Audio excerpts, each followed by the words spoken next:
water horizon.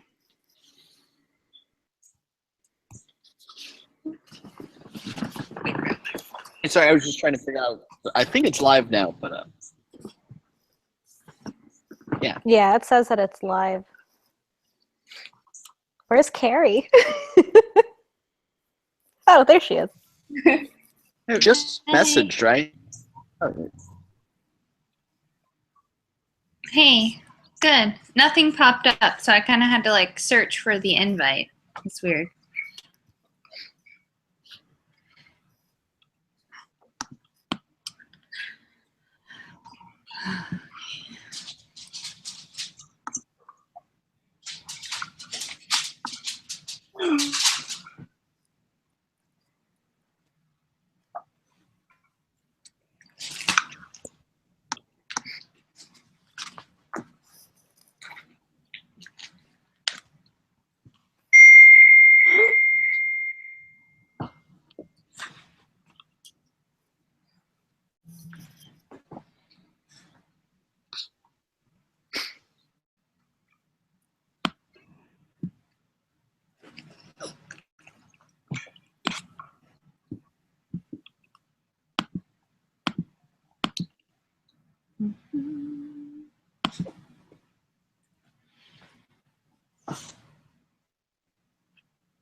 All right.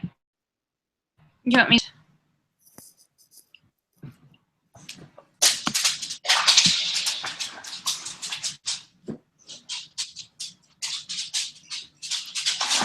It's not me. Hey, I can read it. You want me to? Sure. I'm going to do it. Okay. This week says, this week's material, public leadership and leadership in believe organizations can prepare leaders at all levels to respond to a crisis. Consider in this communication based by BP in the spill and the failures of crisis communication.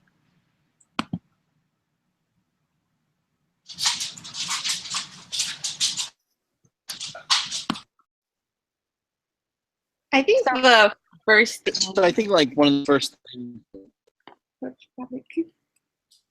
said was talking about recognizing, and Sarai was just talking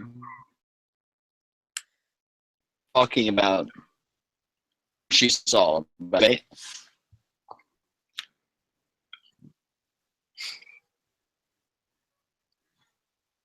Sorry, I'm having a really bad connection. Yeah, me too.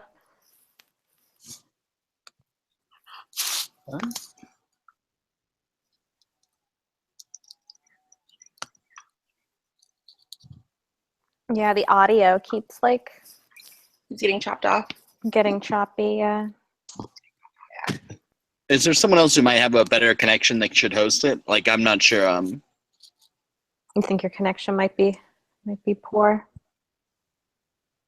Far out in the. I didn't hear what he said. Let's see.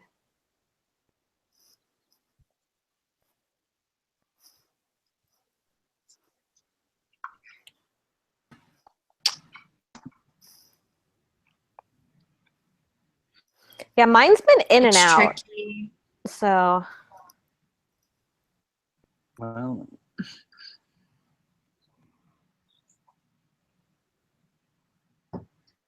How are we doing now? I can hear you fine. Carrie was cutting out a little bit in the beginning, and then I'm hearing all sorts of weird stuff from William's end. But all right, you want to just go ahead and try it again, or?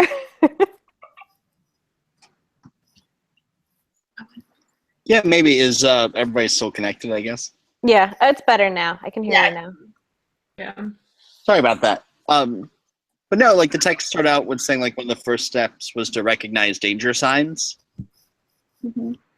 And I know that Sarai was saying that was talking about how that was there was a series of other problems that BP had in the run up to the Deepwater Horizon that it sort of should have signaled that they should have known that the like operational standards weren't enough or correct.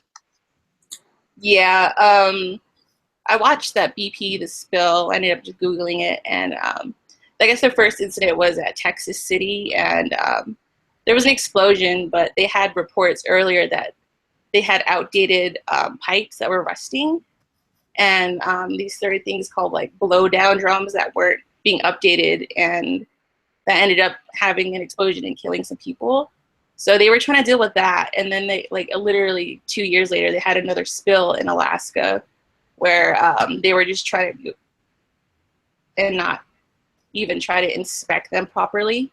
And then that led to also to another investigation. But almost in all those cases, they ended up just settling in court and no one was actually blamed. And I think the biggest tipping point was Deepwater Horizon when, you know, they had the news outlets saying that it's not just bad luck, it's actually just bad management on their part. Mm-hmm. Yeah, I absolutely agree. I mean, there's multiple in the book too. Stage where it explains many different for the area. Or they say a nightmare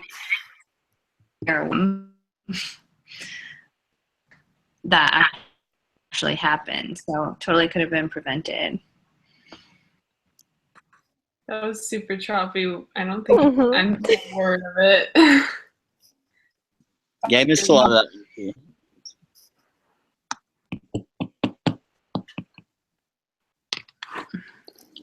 Get that, William.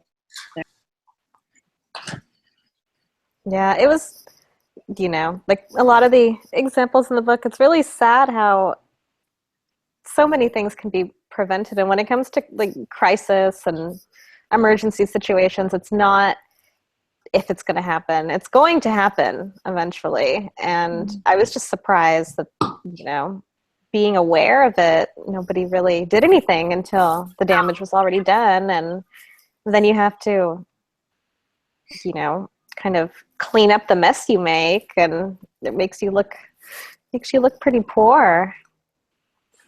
Right.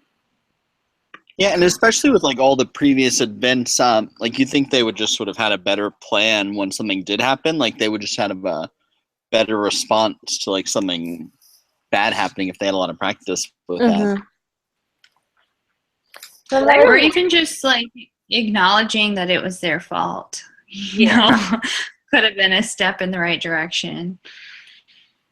I like how the idea of creating a crisis management plan. I think when I was working as a sales associate at one of my bookstores, we had a power outage, and I was the only manager at the time there, and I had no idea what to do. And I think that we ended up closing the store for like 3 hours because I was trying to contact my other managers and my store manager to find out how to reboot the system. So I think if we had a crisis management plan, that would have been prevented, or at least I would have had a better direction of where to go. And one of the being able to recognize that there's a crisis, I think, is huge. Also, I spoke about it on the discussion board for this chapter, but at the community college I worked at, they rent like tables, like if a student is trying to like organize a club or something, and there was a girl who was trying to promote her like young Republican club, and some of the employees and like student life didn't want her to do that, and so they didn't agree with some of the things that she was saying, and so they basically told her, we're not going to rent you a table, and she got really angry, and they were like, oh well, it's not a problem, she'll get over it. But she's suing the school now for they violated her free speech, and they gave they had a lot of opportunities to try to mediate the situation with her, and now it's so public, now it's in the newspaper, and they just didn't recognize it as a problem that can get bigger, and they didn't take initiative in the beginning to remedy the situation. Yeah, I think a lot of like crises happen like in companies and like the school, like you were saying. I think a lot of crises happen at like the very lower level because sometimes I don't think companies try enough to tell their employees that like, oh, like this could be a problem. Like you really need to like pick and choose your battles. Like that was just a battle that they shouldn't have chose to fight, you know, because Sure. it's a bigger problem. Mm-hmm. So it's like it's kind of the company's fault, like for not setting better, like better situation scenarios for them. Yeah. You know. So I think that, I mean, it's going to, it hasn't gone to trial yet. I've been kind of, keeping myself updated on it, but I think they're going to be held, they're going to be found responsible. And it's, it was a very, very low level, like you said, a very low level employee that did it, but you have to be clear in communicating what is acceptable and what's not. And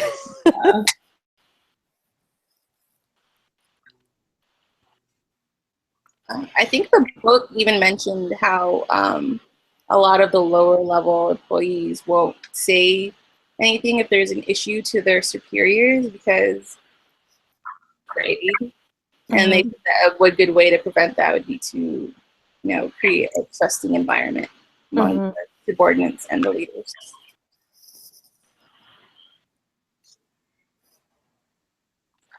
I know hurricanes, coming at least near me. It'll probably fizzle out like always, but I'm supposed to work on Saturday, and so that's gonna create an opportunity for Starbucks to show what they do during a crisis situation. I think it's always kind of like a last minute, do we close? Do we send people home? Do we kick the customers out? So that'll be kind of interesting unfolding. Are they going to make me drive there, if the roads are bad? So we'll see. I wish it would have already happened so I could talk about it. But. Have they already like talked about anything? Like, do they have any kind of plans? Do you know, or just kind of a play it by ear? Yeah, Starbucks, like that's just sort of what they do. Like, we have really bad this winter, and they were just like, well, let's just see in the morning if you could drive there. Yeah, and so then they're like talking to 5 people. And like, well, one of us made it, but like 3 of us didn't. So now I'm here.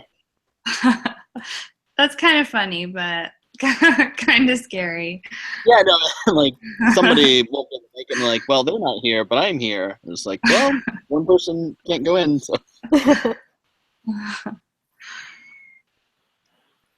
And that's sort of like they should just have a better plan in advance instead of just being afraid to make a decision that says like, oh yeah, like that's a bad idea to have people like even risk driving out in this.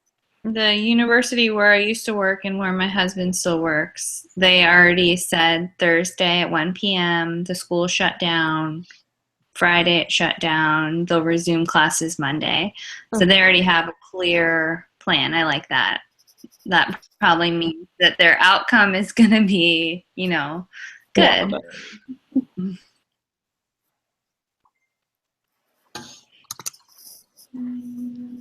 see. This is kind of funny. It was under the section of post-crisis leadership and focusing on rebuilding the organization's image. And I thought it was funny how the book says denial is one tactic that organizational leaders can take. They can try to avoid blame by denying they were responsible or shifting their responsibility to somebody else. And, it was kind of interesting to read because we've been focusing so much on, leadership that you hold yourself accountable and, admit when a mistake was made. And so I thought it was kind of amusing that the book said, well, you can also try to evade responsibility by denying it. Yeah. Something that I thought of when I saw like the crisis situations was when Chipotle was going through that E. coli outbreak. Do you guys remember that? Mhm. Yeah. Yeah. Yeah. I worked right next to a Chipotle, and it was just like it was really interesting to see how all the employees like react to it. They kind of kind of brushed it off, and they were just like, "Oh, we're fine. We follow standards," you know. But I mean, it kept happening, and I feel like the lower level like employees didn't really take anything seriously that Chipotle was doing. Um, and Chipotle like eventually they closed down all the stores for like a whole entire day just to retrain like all of their employees on like safety standards, and they like made them like a lot more strict. You guys remember that? Yeah. Yeah. That's like one of the Yeah. only things I could think of this whole chapter, because I was just remember when they were going through all that, and all the employees were so mad that they were like being held accountable for like the outbreaks, you know, and not preparing food well. Well, that is fair. I mean, if they're handling it, you know, Yeah. that. But it was really interesting Yeah. to see Chipotle and like how the followers just they didn't really care, and I don't think Chipotle like they weren't able to make it like in the book it says that organizations need to say that like there's a bigger problem and that there's a bigger potential risk. I don't think Chipotle was able to do that until they actually like physically shut the stores down to do it. Yeah. So it's just crazy, like the different precautions that companies have to take to get their employees to listen, you know? Yeah, that's a good example of, in the prompt it says to talk about preparing leaders at all levels Mm-hmm. to respond to crisis. That's a good example of Chipotle kind of taking ownership of what had happened and showing to the public, like, hey, we're being responsible. Mm-hmm. You know, we know our employees aren't taking it seriously enough, so we're going to do something about it.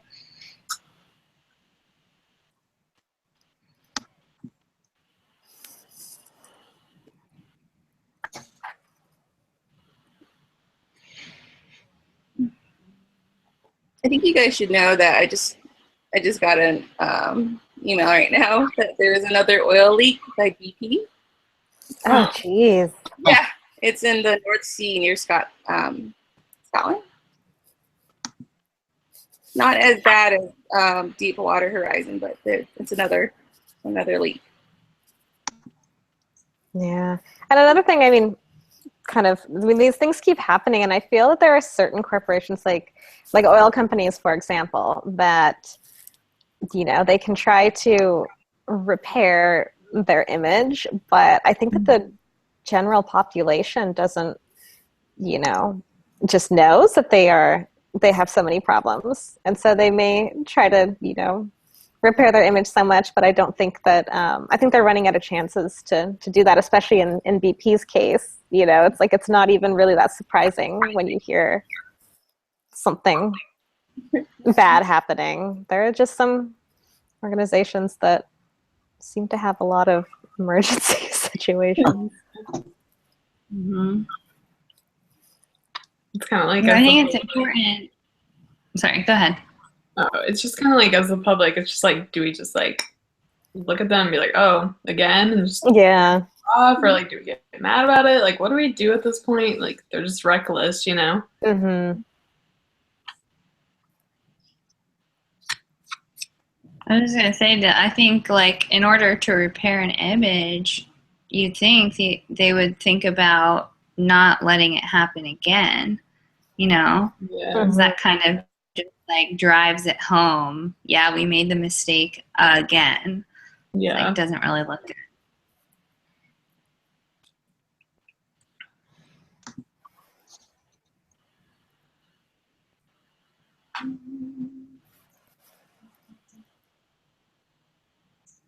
It's so strange not having Andrew. I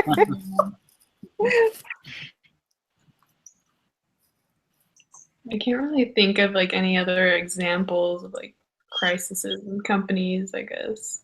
Yeah. Well, I know that let's see.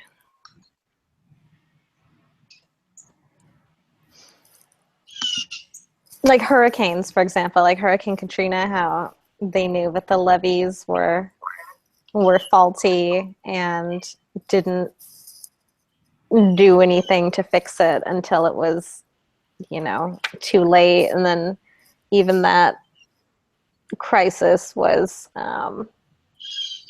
handled rather poorly, and especially in, the Louisiana, you have to take into account extreme weather. I'm surprised it didn't happen earlier, something like that, Yeah, and like with Katrina, especially the city of New Orleans, someone should have just like had the courage to step up and say probably shouldn't remain here. Mm-hmm. Because whenever you're there, it feels like it's below sea level. It is below sea level. It's really prone, and a lot of times people are afraid to just coordinate something and tell people like you can't really stay here, no matter how much you might want to. They're just afraid of backlash because they're publicly elected. So. Like it might miss, and then nothing will happen. Everybody will be mad they left. But right. And then that's a good point, William. Panic that you're not prepared for. That's what I was gonna add in, William, was that I know a lot of people, here in Florida, when a hurricane comes, everybody's kind of just like nothing will probably happen. But when we got the string of them, what was it, like at least 10 years ago? And they were really bad with Charlie and all of those hurricanes. Everybody, the first couple that hit, everybody was like, well, thinking nothing's really going to happen. And then all of a sudden, everybody at the same time had the realization of, we should probably evacuate. And no one could get out because the traffic was too bad.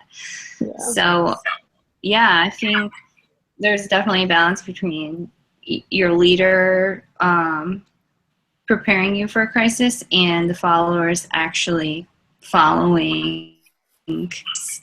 Yeah.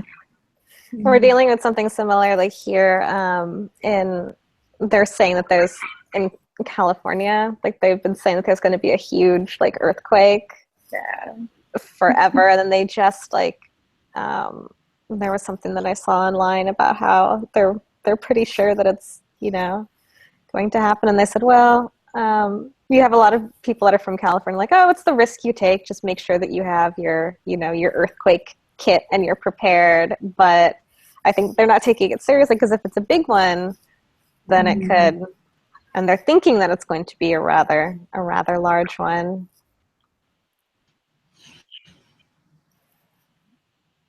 Yeah, and it's really hard. Like people get on to, like I'm from Houston originally, and in that run of hurricanes, the mayor was on TV like, "Oh, if you stay in like a low-lying area, you could die." And then it came through, and people on TV getting rescued because they stayed in low-lying areas. And it can just be really hard for somebody who's like made it through one thing to understand that the other thing could be different and would need to be approached differently than especially with hurricanes, like a small hurricane, a large hurricane, and where they strike, it's just totally different. And the same thing with like the earthquakes, like a small one, probably fine. A large one, you probably need something more than just, I've been doing this a while. Yeah.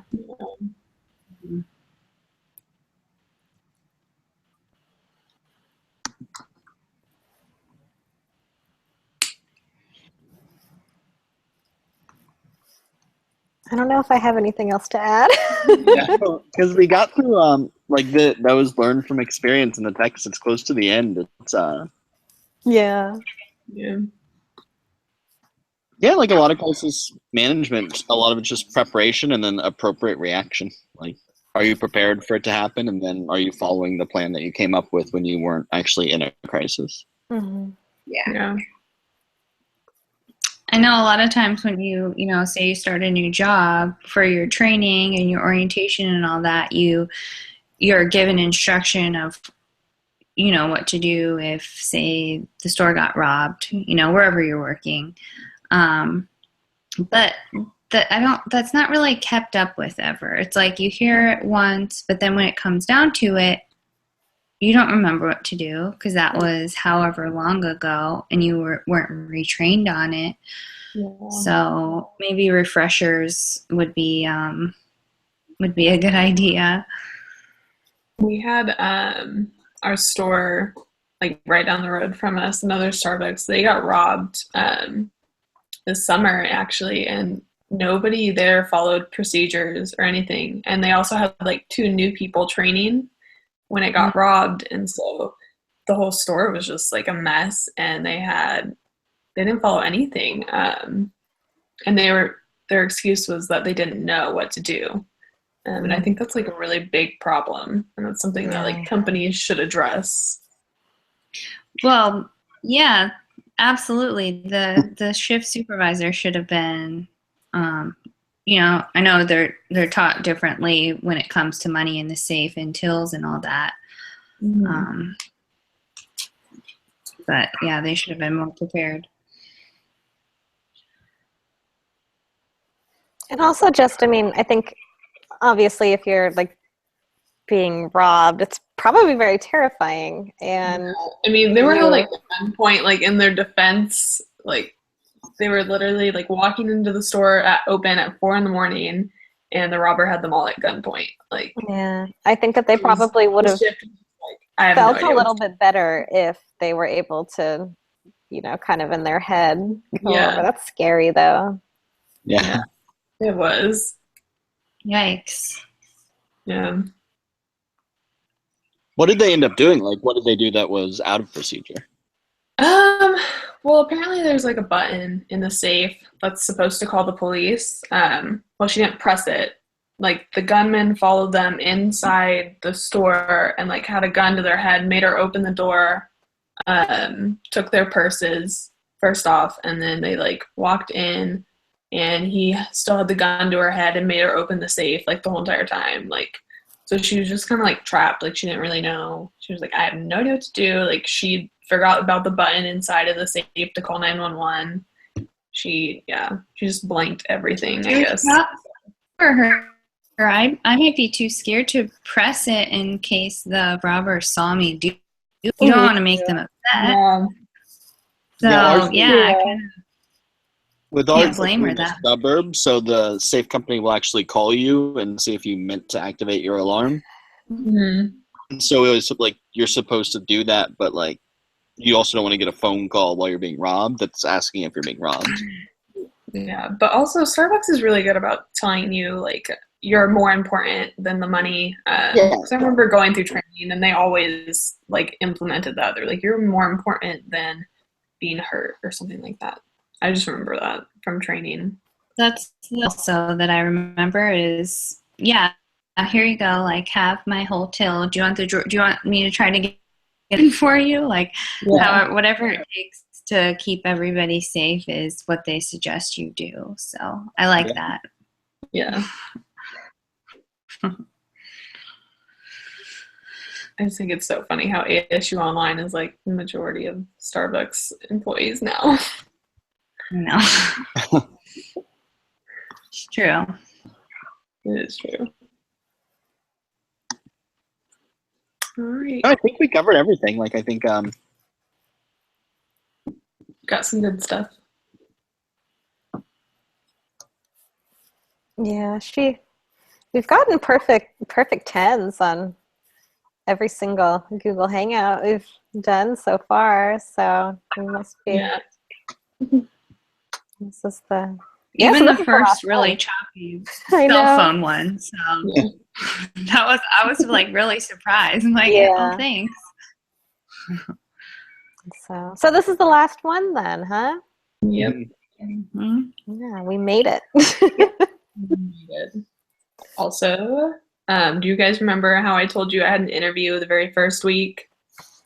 Did you get it? Yeah, I'm moving to Florida. Are you really? Oh, you are? Yeah.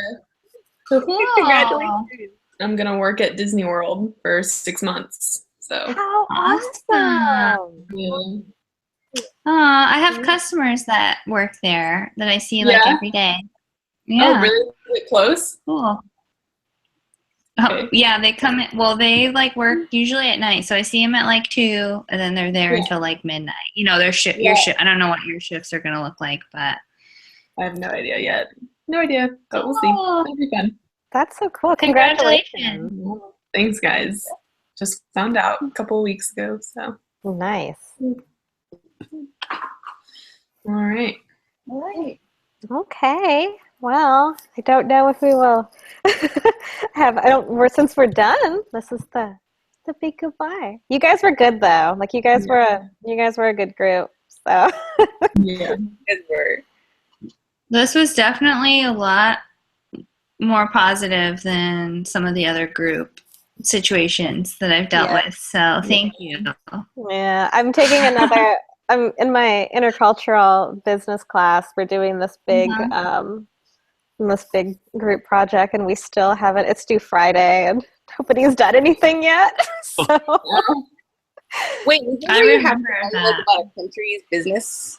yeah. Class last semester. Yeah, so that's what we're. That's yours next semester, Sarai? Oh, I already took that one. Okay, me too. Yeah, we did Cuba. Yeah, we're doing India, and it's just so like I don't know. They're bigger groups. Number one, I think we have like 7 group members, and really? yeah, they're much bigger groups. And I think we started out with 6, and by the end of the semester, there was only 3 of us. Really, you guys whittled it down. No. I think that's why we were able to try to get everything done. Yeah, so it's been. You guys were a pleasure to work with, though. So. But, okay. Cool. Yeah, it was good to get to know you guys. Jessica, welcome to Florida.